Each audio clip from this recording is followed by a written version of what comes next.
Hello. Why we get fat and how to stop it. And this is your sugar switch flipped on or is it flipped off? And what's happening? And why does our body do this? And what can we do about it? And so this is something that's super exciting to me, something I've been practicing. This is epigenetics. So this is something we want to know. And I love how Sylvia Tara in her book, The Secret Life of Fat, that's a really good book to read about. It's very empowering. And she states that fat is an endocrine organ. And when you realize fat is an endocrine organ and that we can control the fat in our body and cause it to either shrink or grow, I think that's something that can be very empowering for us to know so that we can manage this. And, just wanted to bring this up because I am super excited about how movement ties into this, how hydration ties into this, how what we eat ties into this. And I think it's something that can be very empowering for you to know. And I did put it out in my email, and I put the same email as much of this description that would fit here as well, if you wanted to go back over that. But I'm Lori Blue, functional diagnostic nutrition practitioner and the creator of the holistic low carb method that I'm super excited to kind of build in some of the background of why our body gets fat. And it's a really good book out by Gary Taubes, Why We Get Fat. Ben Bickman has a book out called Why We Get Sick. And what I'm going to be talking about more today is along the lines of why nature wants us to get fat. And Dr. Richard Johnson talks about that. And then also Dr. Perlmutter has a book out called Drop Acid, which is also part of this thing. And so what we want to know is that, if we didn't have any fat, you'd be super sick. And if you have too much fat, we can get sick because of too much fat. So we want just the right amount of fat. We don't want to be fat-free in our bodies because we need fat for our body. And so what we want to do is manage our fat so that we don't have fat growth when we don't need it, especially as women over 50, we don't want to have fat growth. And so just being aware that in our history as humans, we used to face starvation. We had couple of really big starvation factors or situations that happened to the point where we almost became extinct. And so because of that, our body had to come up with a design to make us insulin resistant. And so to make us insulin resistant so that we could store more fat more readily from the calories that we do take in. And because of that, we can get more fat. And so that's how nature wants us to be fat and how we're designed to be insulin resistant so that we can be fat to gain weight so that we can survive starvation and survive as a species. And so all of that was important to our bodies, what we needed to do is as a species. And I think it's really fascinating to be able to be aware that there is this pathway. It's called the polio pathway, and it's the fructose pathway. And our body will create fructose if it thinks we need it, create us to be insulin resistant so that we can store fat. And so isn't that fascinating? And but when you know that, you can learn to turn it off. And so I always like to use the term, is your switch turned on? So that's like the sugar switch. Is your sugar switch turned on or is it turned off? Because if it's turned on, you're in a fat storage mode. And if it's turned off, you're in a fat burner mode.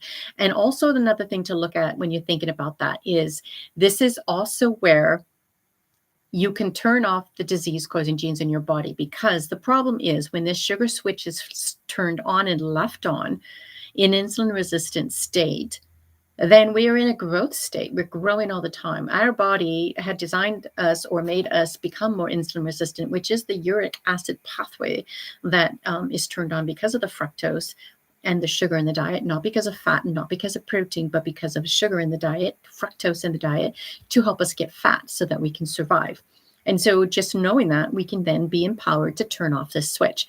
And so nature didn't design us to have this switch on all the time. It was designed to turn off when we didn't need it. So if we were facing starvation, it was a good thing. But oh my gosh, there's food around every corner. You could get Uber Eats to come bring it to you. There's Amazon to bring it to you. I mean, I don't know how else you get it to us, but there are other things that gets it to us as well. And so we always want to be aware that there's just too much food in our environment. And we need to be more proactive on how to eat and what to eat, and being more low carb, especially as women over 50. We have more insulin resistance because our hormones are more, our estrogen hormones are low. We need to be able to balance that out by eating a more low carb diet so that we can better prepare our bodies and not to be insulin resistant. When we eat sugar, when we're getting fructose, when we have too many carbohydrates, we are creating fat storage. And the more we create, if we have more carbohydrates than we do protein and fat, we're in a more inflammatory state. And so we want to be able to just kind of flip that switch off. And one of the things about the uric acid pathway is what I think is interesting is that starvation pathway. It's the polio pathway. Our bodies are designed to turn this on. And so if we have problems with, let's see what a term I wanted to call out. We become insulin resistant when we eat too much sugar, because our body is actually creating too much insulin, and the body starts to ignore that insulin. And then that is one of the pathways, or one of the problems of being insulin resistant, is because when insulin levels are turned on all the time, our body needs to bank that down. It needs to try to protect us and get that blood sugar out of the body. And so you have too much sugar in the body, that's the pathway that we end up being pre-diabetic and diabetic. And so when you eat a more low carb diet, you can actually reduce that process. And so that's what we want to do, is we want to turn off that process. Because, I mean, I don't know about you, I hate having the cravings. When that pathway is turned on, you get cravings. And I was, into the jelly beans, into the donuts. I used to go to the mall, Mrs. Fields cookies, and I used to get that. I used to get those snacks at C's Candy. If I got any of that, I had to go back the next day and get more. It was horrible. I hated feeling that way. And so now that I eat low carb, I feel amazing. It feels so good because I don't have food cravings anymore like that, other than needing and wanting bacon. But I don't crave out sweets. I did want to do a little bit show and tell today. I made keto chocolate the other day. And these are my chocolates in a baggie. You can see that. I'll take some out and put one in my hand. But it's so easy to just make chocolate, and you can have a piece of chocolate a couple times a day. And this is just made with cacao paste and coconut butter, and I just melt those two together. So if you want that recipe, just DM me and I'll give you that recipe, because I think it's really empowering to know that we could still eat food we want to eat that's going to make us feel good and don't feel deprived. But if you make it the right way and make it keto or low carb, then you can have something to eat that doesn't mess up your fat burning process, but actually supports your nutrient levels, because cacao helps you create PQQ, which is your energy driver for CoQ10, and so for your mitochondria. So that's always a good thing to have. And so we just want to get rid of those, we want to get rid of the highly addictive, yummy sources of carbohydrates and bring in other sources of food that are low carb, so that we can actually keep the sugar switch turned off. And that's one of the things we do. And so we don't get fat because of our specific DNA genes, but because of the expression of them. And so you want to look at think of a gun. Your DNA is the gun, but it's the environment that's the trigger. So if you actually have an environment that is toxic, that's causing you to have too many calories, too many carbohydrates, not necessarily too many calories, but too many carbohydrates that are turning that sugar switch turned on. And that is part of how you're going to pull the trigger towards more disease in your body, towards more of the problem with insulin resistance. And we want to get the insulin resistance under control by not pulling that trigger, by looking at our environment and keeping our environment more clean, and using our diet as food as information to have healthier expression of our DNA, not expressing DNA that can cause problems in the future if we are prone to something specific. Like I have the diabetes and obesity gene, but I am not diabetic nor am I obese anymore because I turned that switch off. I chose to not express my DNA, yet my grandmother was always overweight. My dad died from that, and then also my eldest sister died from diabetes and obesity. But we can actually reverse this situation, or you could actually call it, what's the other term? Like diabetes remission. Sometimes the term that people like to use is remission. But if you don't have any symptoms anymore, like if you had Parkinson's and don't have any symptoms anymore, and that's happened before, because if you get on a low carb diet, you can actually reverse and reduce the symptoms of a process, and then it can go into remission and you don't really have to deal with it, and your body can get healthier as you live. That's what expressing your DNA is really good about. You want to express a DNA that's going to work for you so that you can be healthier long term. So when you actually get on a low carb diet and you start to create information for your body and turn off the disease causing switches, turn off that insulin resistance, then you're able to actually get 10 to 20 more years of your life, and your body starts to lose the weight more naturally. And so this is natural weight loss. I was just talking with a client. She's down 6 pounds. I'm looking at how much she weighs. She's got another month before going to a wedding. And I'm like, you know what? Well, you could lose 6 pounds this month, or you could lose 9. How about doing an OMAD once a week? Let's fine tune this. Let's take a look at your food sensitivities. Let's just keep your diet as clean as possible and increase the movement. Let's see if we can get your body to drop 9 pounds. And then I'm going to take a look at her supplements and make sure that she's on track with her supplements. And then every week I check in with her to see how she's doing so that we can actually correct what's going on so that she can actually dial in that weight loss and get her body to naturally release the fat as a fat burner. And so you got to turn off the sugar burner process. And so when we are insulin resistant and have that pathway turned on, you also want to remember that's that uric acid pathway. And that uric acid pathway was fine when we were in a starvation mode and we needed to store more calories as fat for starvation and for survival. That was important. But now in the modern day, we need to turn that switch off. We don't want to have uric acid turned on because remember, that's the cardiovascular risk also. That's not from eating fat and protein. That's from having too much sugar in the diet. That's the fructose polyol pathway. We want to turn that off. And again, if you're just coming on, there is a book out there by Dr. Richard Johnson, and it's the Why Nature Wants Us to Get Fat. And then also Perlmutter. Dr. Perlmutter is a neurologist. And you can also look at his book, Dropping Acid. But we want to turn that uric acid pathway off. Flip that gene off and actually express DNA that is healthy for our body so that we don't have to deal with the diseases of lifestyle, metabolic dysfunction, and metabolic diseases or lifestyle diseases. These are all preventable, ladies. All of them are preventable to the point where if we get our diet and lifestyle under control and get our body back into homeostasis as best we can manage the best we can. Stress is hard to manage. A lot of the times, if we are totally stressed out, that is one of the biggest things we need to manage. And that was one of the things that helped me finally dial in circadian balance so that I could actually get that extra weight loss. And what's really cool about circadian balance is part of what turns on that uric acid pathway that I find fascinating is dehydration. And then also the other one is the lack of oxygen. And so those are two more things that your body needs are critical, right? But if you're going to be sedentary and if you're going to not be hydrating properly, your body's going to take over and it's going to turn on that polyol fructose pathway and it's actually going to store water for you. Now think of a camel. Camel has that extra hump, that fat back.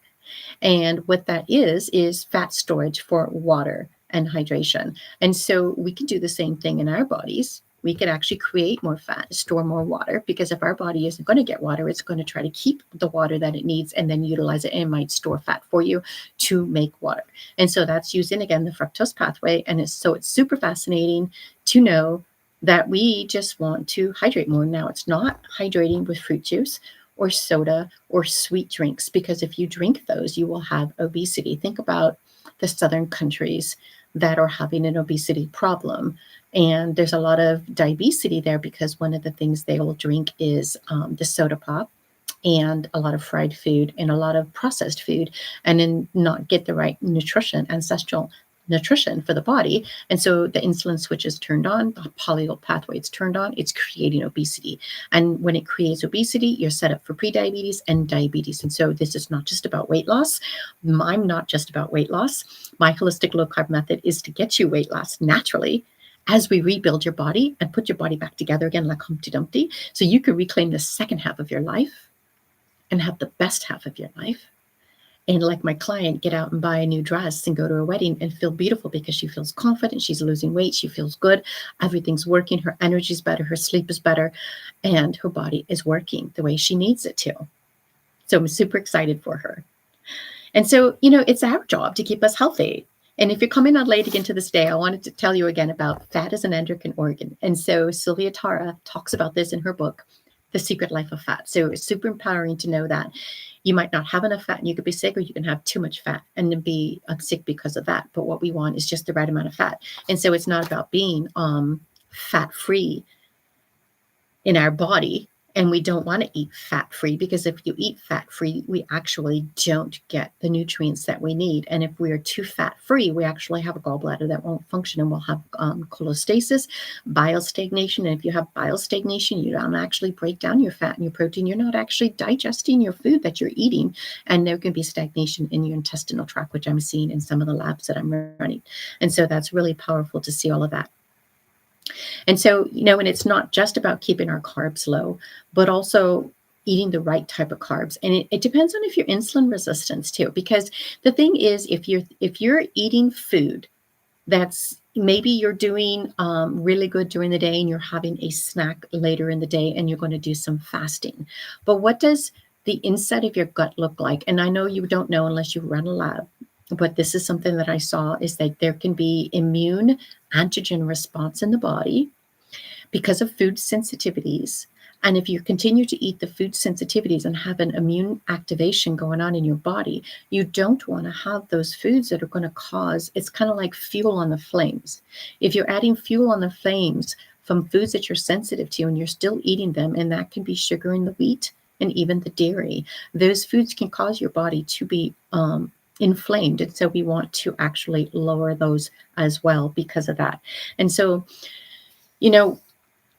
it's interesting to know that the problems that we have with our body, it isn't just the food we eat, but also hydration. So if we're not getting the right amount of hydration, then your body's going to work to store fat for you. And so this is something to be aware of. Are you waking up in the morning and getting your water and putting a little salt soleil, a little lemon juice, a little apple cider vinegar in there, maybe even some cayenne pepper, cinnamon? You can add all of that to your water and drink it down with a straw and be hydrated, jumpstart your bile in the gallbladder, jumpstart the liver, get the body functioning, get the body working, get it hydrated so that it works for you.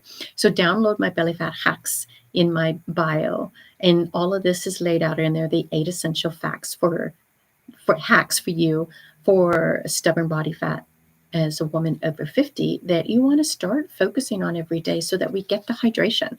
Because if you don't get the hydration, then sometimes people will go on a low carb diet and they'll say it didn't work for them.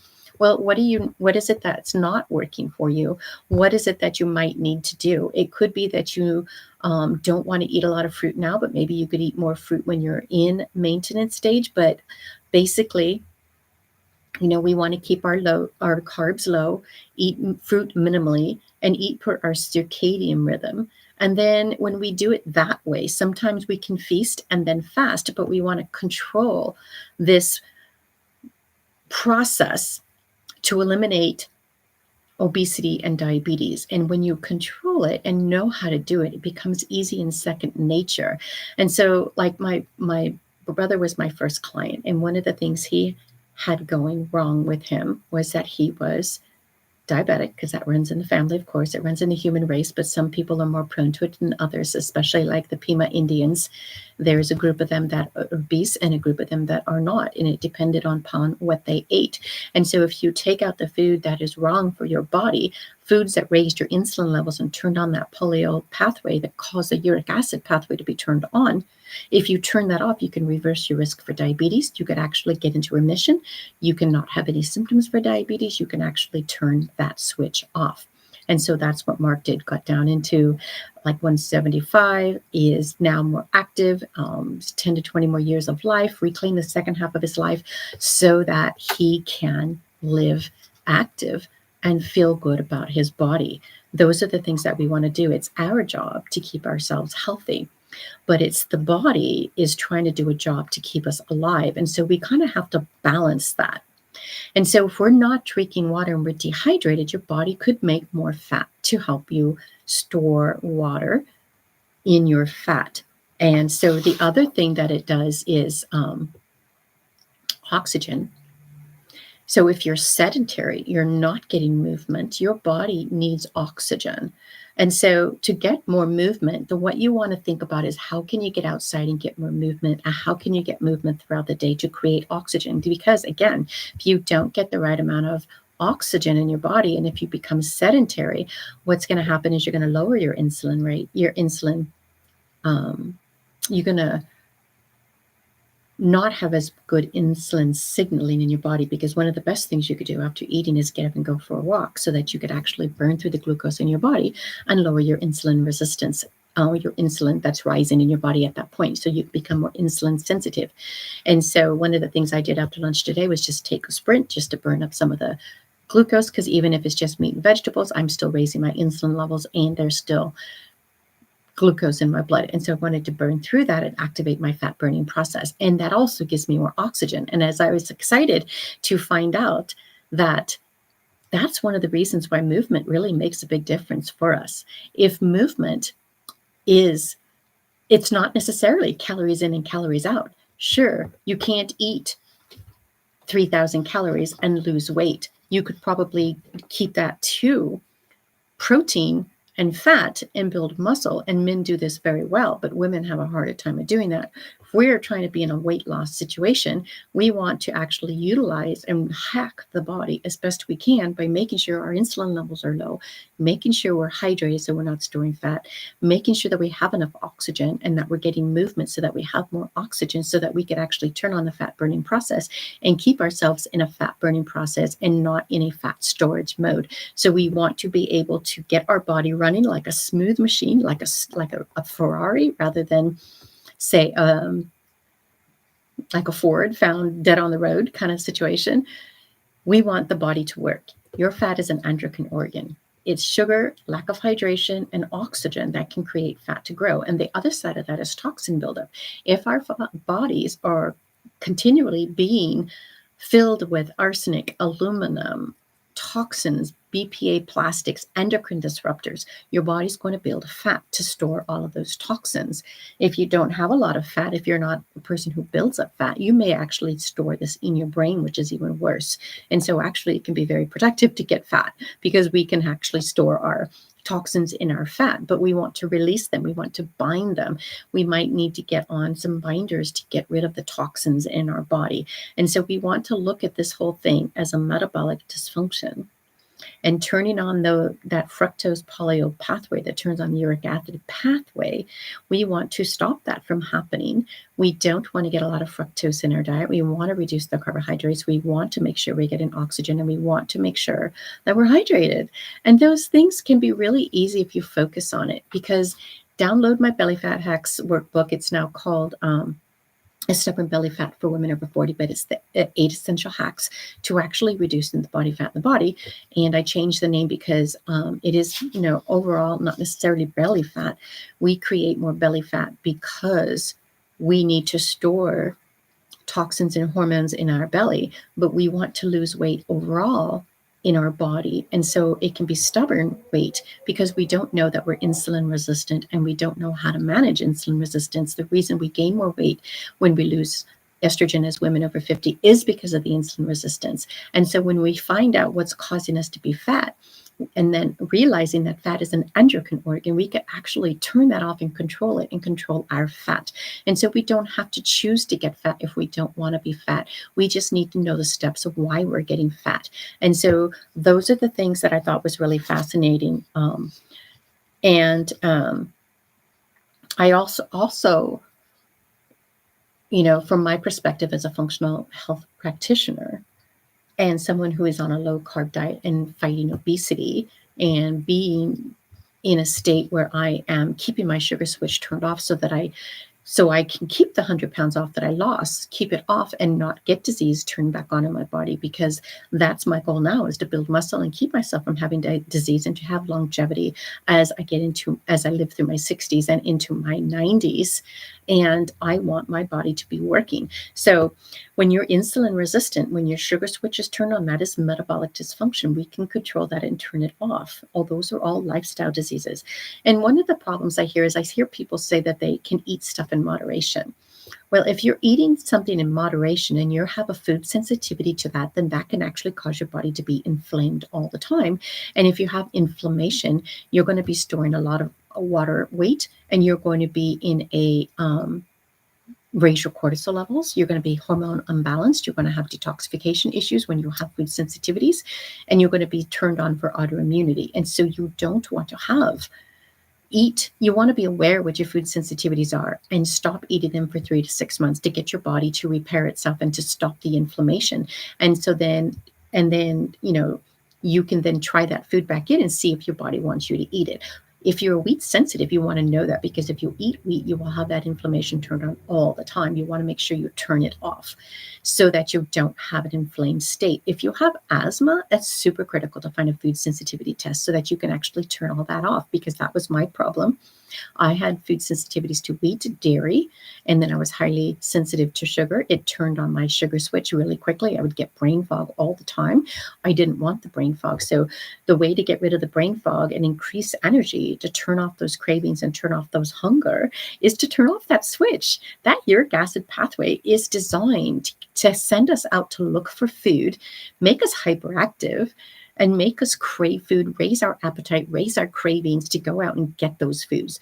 And so that's what we get to control. We could turn off that switch. But I thought it was really fascinating when I was tying in the fact that even oxygen the lack of oxygen can cause us to gain weight. I thought that was super fascinating, because it just dawned on me why movement works so well to get our body to be fat burners and to actually movement does so much. Not only does it give you oxygen, it reduces your stress load. You're out in nature, you're breathing in microbes, you're getting those essential oils, and you're moving. You're getting movement and oxygenation, and you're burning fat instead of storing and creating fat. It's a powerful process. And then also, if you are strategically outside getting movement, with light in your eyes first thing in the morning, this is such powerful medicine for your body. This is turning on the medicine factories inside your body. We are light beings, we are energy beings, but we have to plug ourselves back into the earth. And so there is so many things that we can do to actually stop storing fat and start burning fat. And one of the things you can do is get that morning walk in the morning. If it's 5 or 10 minutes, just get outside, get some oxygen in your body, take off your glasses, no sunglasses. And I always pop my glasses on top of my head, or I'll just carry them in my hands so I could get more light in my eyes. And when we do that, we are sending light signals into our eyes through the suprachiasmatic nucleus. And we need vitamin A from that, but not beta carotene. We need vitamin A for so many receptors in our body. It's critical. And when we get that happening, we get light into our mitochondria. And when we get light into our mitochondria, we get more energy. And when we have stronger energy source, we have healthy mitochondria, because there is talk out there that it's not just metabolic dysfunction and metabolic diseases happening, but it's mitochondria problems.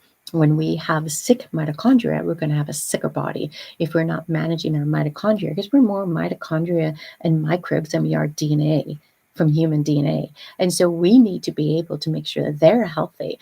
And that's one of the reasons why I always have a little kimchi with my food, is because I'm feeding my gut bacteria so that they can stay strong.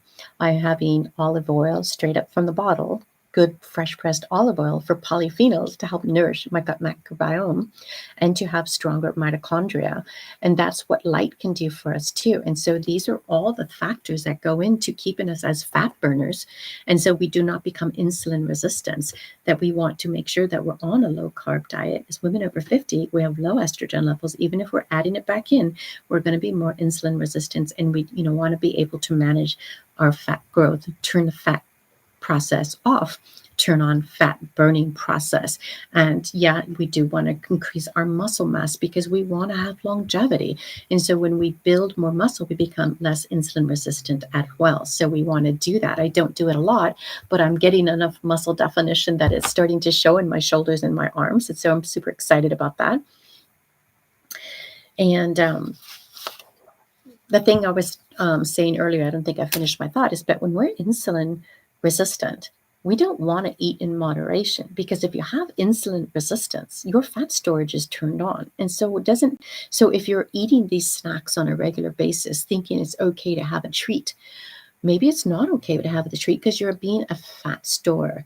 Once you become a fat burner and you're more close to your goal weight, then moderation becomes something that you can choose to do more readily. But what if you can build food bridges, bring in low carb keto snacks and foods so that you can feel satiated, turn off the appetite, turn off the cravings, increase your energy, stop that brain fog? Wouldn't it be amazing to feel better in your body while you're losing the weight? I've got a bag of keto chocolate here that I made myself because it's so easy to take something like cacao paste and coconut butter, mix it with vanilla and sweeten it to taste, add in nuts if you want to, and voila, if you've got chocolate. And you can control the ingredients. It's so easy to do that. And so it's not about the calories in, a calories approach. It's about watching our carbohydrates so we're not insulin resistant, so there's not a burden on our body, because the body's burden, Dr. Jason Fung says this all the time, diabetes or prediabetes is too much sugar in the blood. When we take the sugar out, we reverse the symptoms of prediabetes and diabetes, so you can reduce your risk of disease in the body. And that's all the diseases, because they're all part of being insulin resistant. Ben Bickman's a metabolic scientist, and he talks about it as well. And he says insulin resistance is the precursor to all diseases in the body. And that all, again, comes to that switch, that sugar switch, that metabolic switch. We want to turn it off. We want to make sure that we stop the uric acid pathway, not just with food, but we want to make sure we're hydrated. We want to make sure we're getting movement. We want to make sure we're getting oxygen. So movement is medicine. When walking for weight loss is powerful. I do this all the time. Until I dialed this in and dialed in all my food sensitivities, I couldn't lose the last 30 pounds that I needed to lose. But when I was ready and when I was doing that, I dropped that 30 pounds within 2 years. And it was gone. Actually, I think it was 1 year. Maybe it was 20 pounds in 1 year and 10 pounds the next year. But without that process of dialing in my circadian rhythm, my circadian balance, getting the sunlight in my eyes, getting that movement, getting light in my body, and actually fine-tuning my diet for my body and taking out the foods that I have inflammation with, that was so empowering. And so the weight just dropped off. It was so easy. Once you get this dialed in, it becomes so easy to keep it off. I always had the problem, I don't know, you may have had it too. The problem we have is sometimes it can be easy to lose the weight, but it's really hard to keep it off. If we can't keep the weight off, we're going to lose the same weight over and over and over again. We lose it, we gain it back, we lose it, we gain it back. You're never healthy because your switches are turned on and you're doing more of a starvation dieting with the calories in, calories out model, trying to out exercise. Your insulin levels are still elevated. Your cortisol levels are elevated. You're in a catabolic state and your immune system is on alert and you're still eating food you're sensitive to. So those things break us down. What we want to do is build ourselves up, but we need the knowledge to do that. And so want to hang out here with me. I'm going to help bring that knowledge into you so that you could feel empowered, inspired, and motivated to get what you need to do to get your lifestyle to the point where you feel comfortable in your body. Because what you want to be able to do is start pulling out those fat clothes out of the closet and get rid of them so you can get to the next layer of those clothes and get into your smaller clothes and eventually go shopping. That's the goal. That's what I did. I did a closet edit, threw away all the fat clothes. I had to go out and buy new clothes, and I'm never going to gain the weight back. I might go up and down 3 pounds, but I'm never going to gain the weight back because I learned how not to. And so that means we need to keep that sugar switch turned off. We want to keep the uric acid pathway turned off so we don't have cardiovascular risk. And we want to actually put ourselves on hormone replacement, bioidentical hormone replacement, and find a doctor that will do that I work with my clients to help them balance that and to look for problems with detoxification and get them healthy so that they can have BHRT. And so those are the things you need to do is you don't add that as fire to the fuel if your body isn't working. If your body is inflamed and your body is stagnant and needs to detoxify, then adding hormones to that process can be a problem that turns disease on. And so it needs to be done right. And so there's more information you can get with that. And so just know that fat burning in action is something we can control. Food can be hard to manage, but you can do it. But what if you can really focus on hydration and getting that movement? That's part of the tangle. That's what you can do. And so if you would like help implementing this, because I know it can be overwhelming at first, and if you want to learn how to do it, learn how to implement this process, my holistic low carb method, we run 6 diagnostic labs. We find the hidden healing opportunities in those weight loss blocks. And then we put your body back into homeostasis. We get it to work the way it's supposed to. Within the hormone, the immune, the detoxification, the digestion is huge. If your digestion is not working, you're not going to be breaking down your food. You're not going to be detoxifying. Digestion needs to work. In the energy cycles, your nervous system, all of these things, circadian balance, toxin removal, and taking care of all of that. If you would like to find out how to fast track this, collapse the time it takes to get this done in the next 6 months to a year for yourself, rather than struggling for the next 5 to 10 and not even knowing if you're going to accomplish it, because you don't want to keep losing the weight and keep gaining it back. You want to say sayonara to that weight forever, like I've done. And so you can do it too. I've got 2 spots left for June. If you would like one of those spots, let's get on a call and get you started. So just keep in mind that your fat switches are turned on until you turn them off, but that's under your control. And so if you need any resources, just reach out and let me know, and I will actually help you with that. And talk to you soon. Bye.